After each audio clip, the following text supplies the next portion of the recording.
Welcome to another edition of Law Dog 910. It's time for a police story when asking for directions goes wrong. Stand by.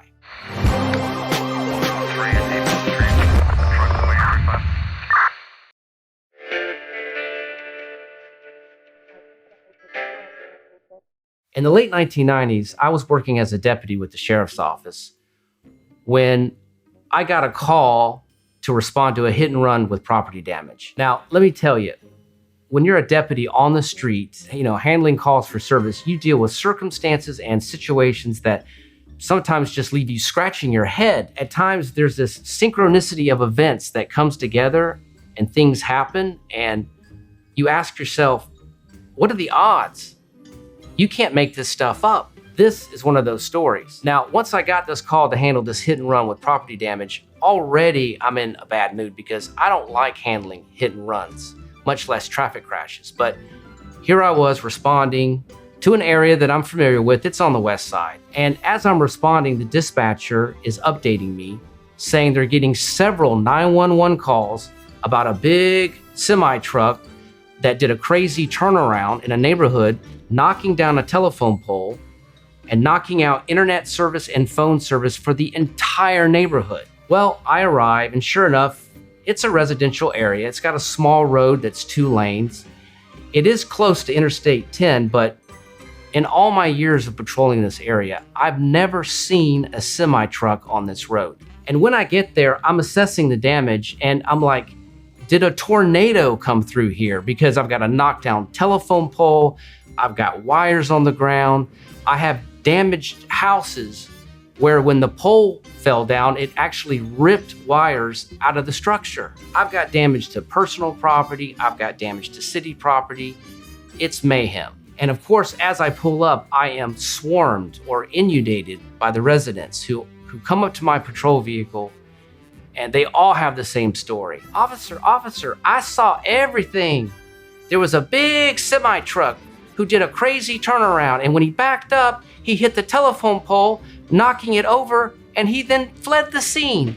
I'm like, okay, well, is the truck damaged? Oh yes, officer, he definitely has damage to the trailer. All right, well, did anyone get a tag number or the name of a company? No, officer, it happened so quickly, we didn't get any of that information. All right, now believe it or not, this puts me in a better mood because this is a simple call for me to handle. I just have to write one report, submit it, and then notify the city about all this damage, and I'm off the hook because there's nothing for me to follow up on to try to identify this driver. Just knowing it was a big semi-truck is not enough. But then I see another resident skipping toward my patrol vehicle, waving a piece of paper, and I already know this is going to be bad news for me. Well, she gets up to my vehicle and says, Officer, I saw everything. And I wrote down the tag number, the trailer number, and I got the company name. Here you go. Let me say up front, it's a good thing that she got all this information because the driver that caused all this chaos, he deserved to be held accountable. But by giving me this information, she has tripled my workload because as the assigned deputy to the call, I have to follow up and try to identify this driver. And that's what I do. I stay at the scene and I make a flurry of phone calls. I've got the company name. I'm not going to say it in this video, but eventually I get hold of a dispatcher who works for the company, and he's in a radio room and he speaks with all the truck drivers for this company via radio. And I identified myself to him over the phone and I said, I'm investigating a hit and run with property damage. And I then asked him, was one of your drivers over here on the west side who did a turnaround and may have hit something and left the scene? Hold on, officer, I'll be right back with you. Well, he comes back a minute later and he says, yeah, I've got your guy. He admits he was in the area and he may have hit something, and he was going to take the truck back to headquarters and examine the truck and then make a report. I'm like, what kind of judgment is that? I mean, how does that work? How do you come up with such a brilliant decision? You're going to cause all this damage, leave the scene, and then maybe file a report. I wonder how that works. Is that your judgment on that? Hey, that's a brilliant judgment. How did you come up with that? How did you come up with such a brilliant decision? I'm hot at this point, and I tell that dispatcher, I have options. I can write your driver a hit and run ticket and he can go to court later, or I can lock him up. Either way, he better be back at the scene of this damage within 15 minutes or I'm going to get a warrant for his arrest. The dispatcher said, "Oh yeah, officer, he's on his way back right now." Now I'm just waiting at the scene, sitting in my patrol car, twiddling my thumbs. Another deputy pulls up, a deputy that I know, and I'm not gonna say his name to protect the innocent. And he's like, "What's going on, man?" And I'm like, "Look at this damage I'm dealing with. It's a hit and run."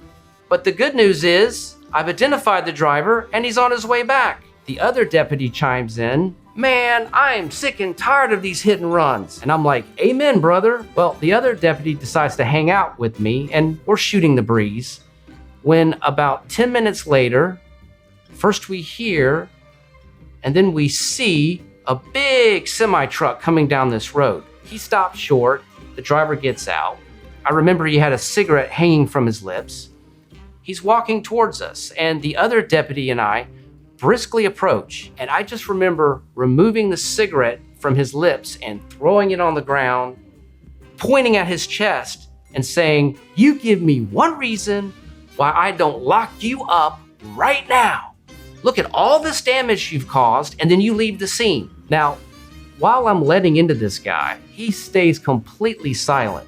And I remember his bottom lip was quivering a little bit. And then the other deputy chimes in with, "Yeah, buddy, and don't you even try to tell us you didn't know you hit that telephone pole because we're not buying it." Now, I walk this driver back to my patrol vehicle while the other deputy walks around his truck to assess the damage. I don't handcuff this driver, but I do put him in my back seat. And I tell him, "You sit there and you think about things, and I'll think about whether or not I'm gonna write you a ticket or lock you up." Again, this driver has said nothing. He's looking at me like a deer in the headlights. I slam the door. Well, it's about this time when the other deputy's coming back to my vehicle and he has a rather perplexed look on his face. And he's like, "Hey man, funny thing is, there's no damage on this trailer and the company name doesn't match." Really? It was about at that time that this other deputy and I first heard, and then we saw another semi-truck coming down the road. Now keep in mind, in all my years of patrolling this area, I've never seen a truck on this road. Now I've seen two within 5 minutes. The other truck pulls up. He stops. Driver gets out. He's walking towards us. We approach this second driver. And as I'm approaching, I look past him at his truck and the company name matches. And I tell this guy, "Are you the driver that the dispatcher told to return to the scene?" And he's like, "Yeah, that's me." Well, at this point, I'm running back to my police vehicle and the other deputy is right behind me. And let me tell you, we get that first driver out of my back seat. We're brushing him off. We're patting him on the back. We're apologizing. We are tap dancing.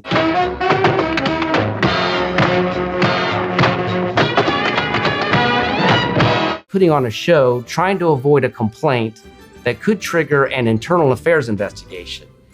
And I tell the guy, "We were waiting for a truck driver to return to the scene that caused all this mayhem, and then you show up.